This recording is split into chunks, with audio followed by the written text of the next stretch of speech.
मानमती उमादे का बेडरूम तैयार कौन कर रही थी? भारमली तैयार कर रही थी। भारमली बहुत सुंदर महिला थी, तो हर किसी का मन भटका दे।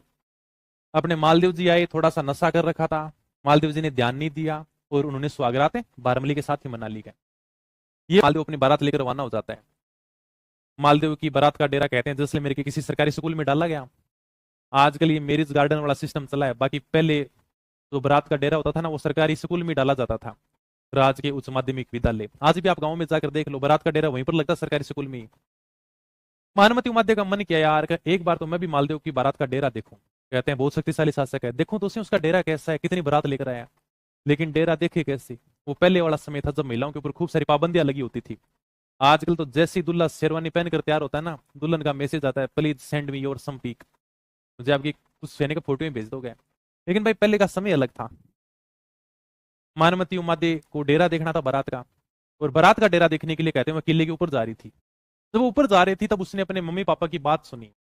उसके पापा लूणकरण जी अपनी पत्नी को कह रहे थे कि मैं आज मालदेव को छोड़ूंगा नहीं, क्या क्योंकि इसने मेरे ऊपर आक्रमण किया था, मेरे से फलोदी छीना था, क्या आज अच्छा मौका है और मैं इसको मारूंगा। क्या उसकी पत्नी समझाती है कि मालदेव जी अब अपने जवाई बनने वाले हैं। बोला कि बने तो सही, बनने वाले हैं, मैं जवाई बनने से पहले ही मार दूंगा। क्या ये बात मानमती उमादे ने सुन ली कि यार ये तो मेरे पति को मारने की प्लानिंग कर रहे हैं। क्या इसलिए मानमती उमादे मालदेव के पास में लेटर भेजती है और लिखती है कि मेरे पिता आपको मारने की प्लानिंग कर रहे हैं, थोड़ा ध्यान से आना, क्या थोड़ा सोच समझ कर आना। मालदेव जी ने लेटर पढ़ा और कहा थैंक यू उमादे। मालदेव को लगा यार कि पत्नी हो तो ऐसी होनी चाहिए, शादी से पहले ही मेरा कितना ध्यान रख रही है।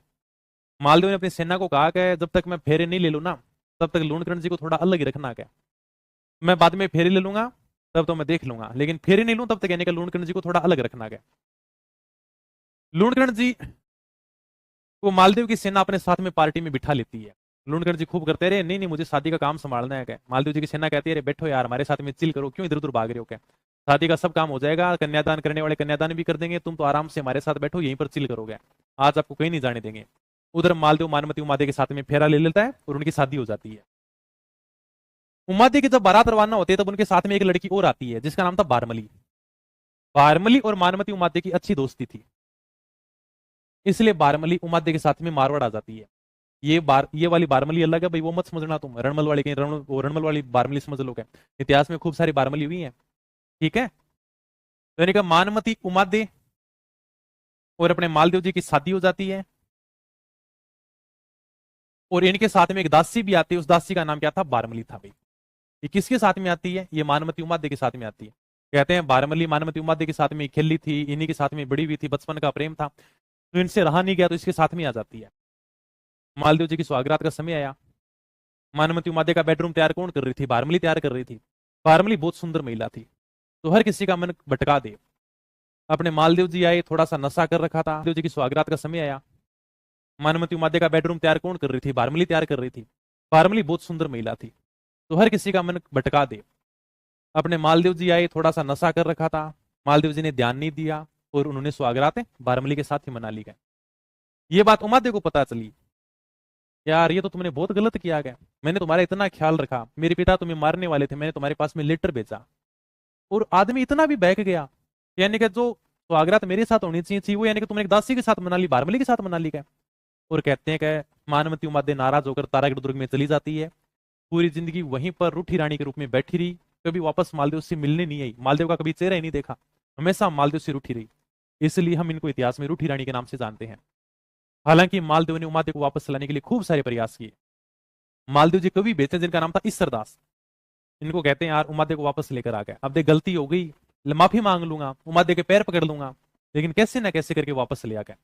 ईश्वरदास जी जाते हैं, उमादे को किसी न किसी प्रकार से समझाते हैं कि यार मालदेव तेरे बिना तड़फ रहा है, तेरे पैर पकड़ने के लिए तैयार है, माफी मांग लेगा, पूरे बड़े दरबार में माफी मांग लेगा, तुझे पटरानी बनाकर रखेगा, तुम दोनों से जिस बेटे का जन्म होगा वो अगला मारवाड़ का शासक बनेगा, लेकिन चलो तो सही है। ये बात और रानियों को पता चल जाती है। ईश्वरदास जी हैं वो उमादे को वापस लाने के लिए गए हैं, और उमादे ही मारवाड़ की अगली रानी बनेगी। फिर अपने को तो कोई पूछेगा ही नहीं, क्योंकि पहले यानी कि एक राजा के लगभग यानी कि 50-60 रानियां होती थी भाई, उमादे का बेटा अगला मारवाड़ का शासक बन जाएगा। मालदेव जी सारा समय उमादे के साथ में स्पेंड करेंगे क्या? अपने पास तो आएंगे ही नहीं, अपने पास में आएंगे तो 4-5 साल लग जाएंगे, 4-5 साल बाद में दोबारा से वापस घूम कर आएंगे क्या? वो सारी जो रानियां थी वो सारी की सारी दूसरे कवि आसानंद जी के पास में जाती हैं, उनके पास में थोड़ी सी आशा दिखती है और सारी की सारी जाकर कहती हैं कि उमादे को रोको ताकि मारवाड़ में नहीं आ सके। आसानंद जी दुर्ग के गेट पर जाकर खड़े हो जाते हैं, मेहरानगढ़ दुर्ग के दरवाजे के ऊपर जाकर खड़े हो जाते हैं और जैसे ही उमादे आ रहे थे उमादे को दुआ सुनाते हैं कि रुके बताओ क्या कि मान रख तो पीव तजे तो मान रखे, दो दो गेंद ना बंध सके एकण खूंड ठाण। क्या मान रख तो पीव तजे मतलब अगर पति चाहिए तो आपको इज्जत नहीं मिलेगी क्या। अभी आपकी मारवाड़ में खूब सारी इज्जत है, लोग आपकी प्रशंसा करते हैं, आपकी महिलाएं गुणगान करती हैं यार एक मानवती उमादे है जिसने मारवाड़ के शासक मालदेव को छोड़ दिया छोटी सी बात के लिए, तो आपकी इज्जत है। अगर आपको पति चाहिए तो वो आपको इज्जत नहीं मिलेगी क्या, और अगर इज्जत चाहिए तो पति नहीं मिलेगा क्या। दो दो गेंद ना बन सके एकण खूंट ठाणे, मतलब गेंद मतलब हाथी, तो दो दो हाथी एक ही खुट्टी के ऊपर नहीं बांधे जा सकते, आपको एक काम करना होगा या तो इज्जत ले लो या पति ले लो क्या।